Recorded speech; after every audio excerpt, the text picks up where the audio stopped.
welcome to Gray Overload. I'm Anthony, and today's video I'm just going to go through basically my thoughts on Ryzen since release. I haven't got a chance to review it.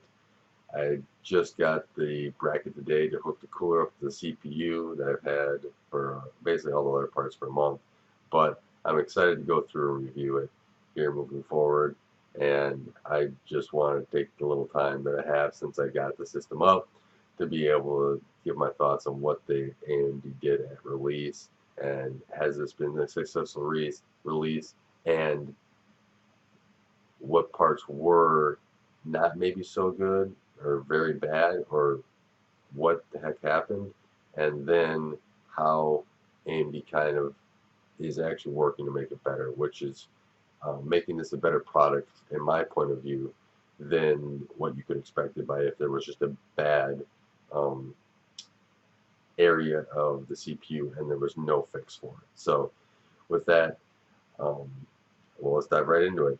So I got the 1800X, and I looked at a lot of reviews as soon as they came out. I pre-ordered it, so I actually pre-ordered before the reviews were out, and I was just like, okay, I want to get this as soon as possible, do a review as soon as possible, and here I'm still a month out, and I finally got the bracket to be able to review.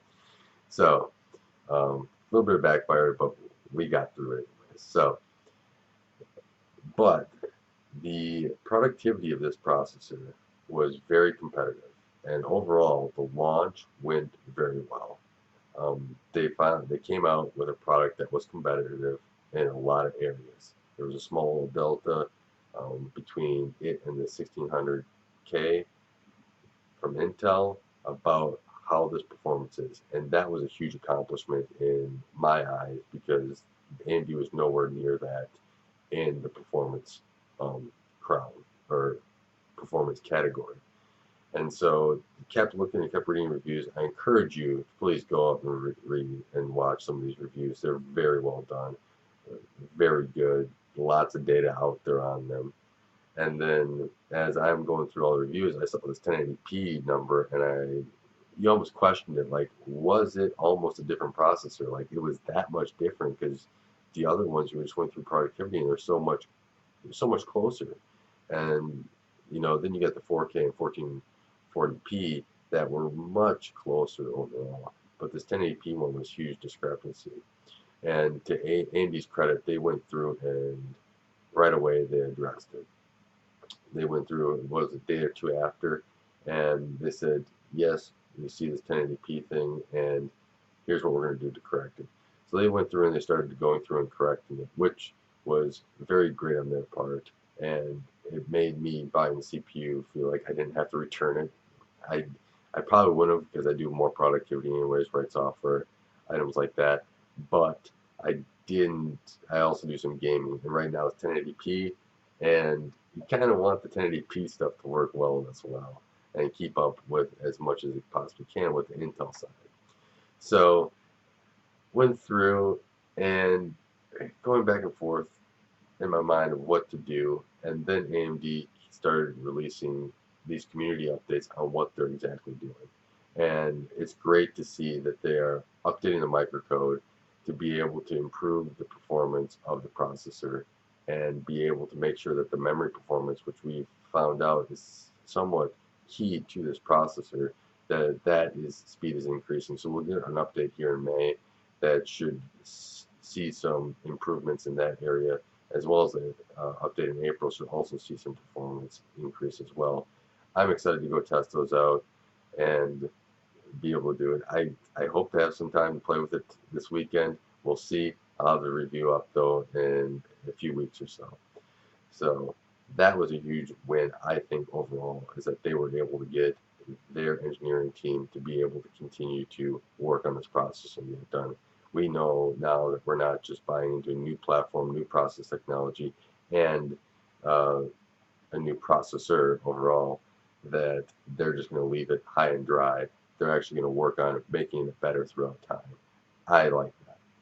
The second big thing was that they went through and they were working with game developers. Said we're going to work on game developers to get this to help get their code optimized for our processors. There's been a lot of optimization from Intel. Basically, it's all Intel optimization. Like I said, I work on software, a lot of Intel optimization overall.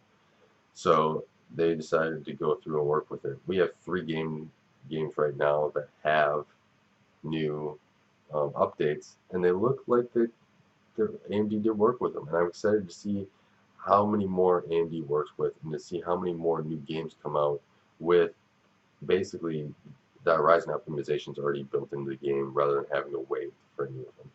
So we have Ashes Singularity, Dota 2, and we have Total Warhammer, I believe. If I'm wrong with any of them, please leave a comment below, and I'll be sure to correct it in the next video, for sure, to mention it, the correction. So that's huge that they got that done. I mean, and got it done so fast. It's about what, month or so after launch, a month and a little bit, and so they got that done, and they had an improvement.